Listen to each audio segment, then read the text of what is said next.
working there at the moment. What he's doing is working. It's a big right hand, and he stumped Bota. Louis Devereux here with the British flyweight champion, Tommy Frank. Tommy, how you doing, mate? I'm all right, thank you. How are you? I'm good, mate. It's good to have you on. We spoke a few times now. I think you're the person I've interviewed the most. That's probably a good 20... thing then. Does that mean you like interviewing me a lot? Yeah, it does. Yeah, that must be it. We spoke February 2022, I think was the last time. You've had one fight since then. It was against Craig Derbyshire. It was a draw, but you got a little bit of stick afterwards because some people thought you won, some people thought you lost. What are your reflections on that fight looking back now? My immediate reflections were, well, I definitely wasn't 100% in there. I was probably 50% of myself, if that. The bottom line is that I wasn't well for that fight. The day before the fight, I couldn't stop being sick. I was being sick all day, even the morning of the fight. I didn't really come round, till later that day of the fight.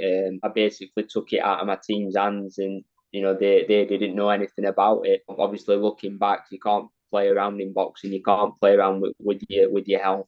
Honestly, I still thought I did enough to win the fight. Obviously, Craig and other people thought that he just nicked it. Other people thought I just nicked it. On the night when the final bell rang, as I've always said, as a fighter, you know whether you've won or lost, and I just thought I'd nicked it, even though I performed, well.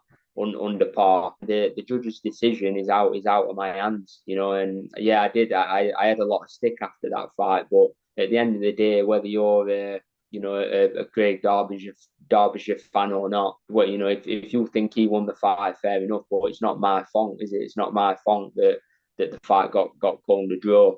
I kept my Lonsdale belt, which is the main thing. Craig's very, very humble, never said a bad word against me. I've never said a bad word against him. I know there were a few things after the fight, between his supporters and mine, and the way his supporters kind of took the draw and the stick they were giving me and my supporters, that's no reflection on Craig.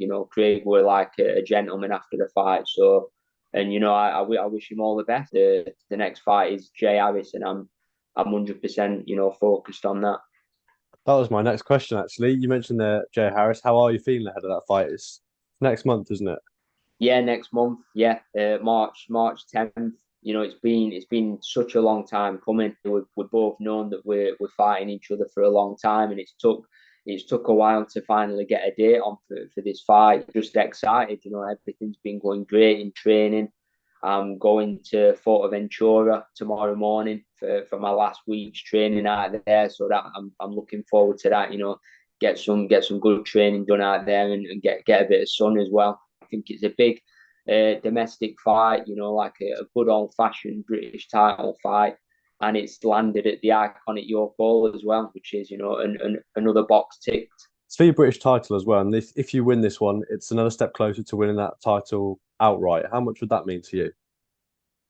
Oh yeah, that'd be massive. I mean, just to win a British title, it's a very proud achievement for me. But I think any British fighter who wins a Lonsdale belt, they want to win it outright if they can. Once you've got that belt and it's yours, it's like a family heirloom, innit? That'll be passed down to generations to come. But you can only focus on the step ahead, one step in front, and at the minute everything's focused on this next fight against Jay Harris. That British title, you won it in 2021 in your hometown of Sheffield. How much did that mean to win the British title in your hometown in front of your home fans?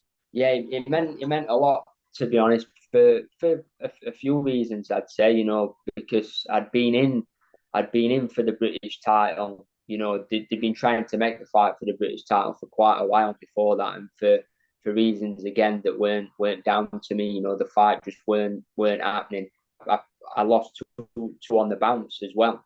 Before that, so the second loss was like 12 weeks before my British title win. So I lost, and obviously I was absolutely devastated. I'd lost two in a row. It was just a matter of taking the chance. What thankfully Dennis, my manager, managed to get me. That made it extra special, really. Because probably after that second loss, I had a lot of people maybe writing me off. 12 weeks later, I had a Lonsdale belt. So it just goes to show you, you've just got to get on with things, and you've got to trust the process, even though things don't always go your way. You've got to believe in yourself. A very special night that, yeah, for a lot of reasons. Yeah. Sheffield it's a legendary city, isn't it, for boxing? Does that motivate you to want to forge your own legacy and go down as one of the great fighters that come out of Sheffield? Yeah, it does. I'm very proud of being from Sheffield. I love Sheffield. Not just for boxing, but just in general. I love I love everything Sheffield. Really, I love the people. It's like a really humble, like working class city, Sheffield. And that's all I am. I just get on. I just keep my head down, get on with my business, and that kind of sums up what Sheffield is really. It's been well known for producing boxing champions as well. So to be even recognised in that list is something I'd be very proud with. At the end of my career, if I'm mentioned in the same sentence as your Nasty Mameds or your Errol Bomber Grahams and fighters like that, Clinton Woods. If my name gets put amongst them, that'd be just a bonus for me. I'm very very proud of like representing Sheffield. Yeah, Where do you see yourself in 5 years' time?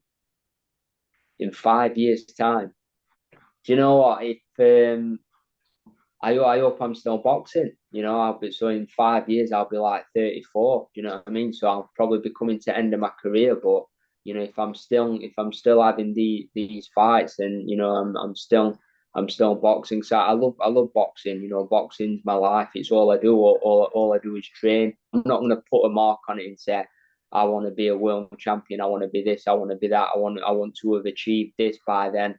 I just want to be the best version of myself. I want to live up to my own talent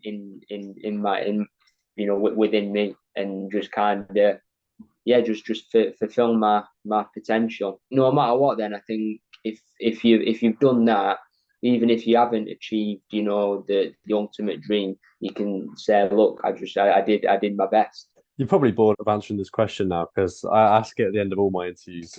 This is the third one, but I've got to ask it. How would you like to be remembered? Just for being me. I really hope I'm involved in great fights, good memories, for the people that travel to support me, next in March, obviously I've got Sheffield people going down, my family, my friends to support me at York Hall. That's going to be a great night for everyone. They'll be talking about that for years to come. Something that's very, very important for me is just not obviously being remembered for what I do in boxing, but being remembered for what I do outside of boxing as well. So hopefully, the bigger platform I'm on, I can have more of an input in certain charities and things. And I just think giving back and helping people, that's a major thing.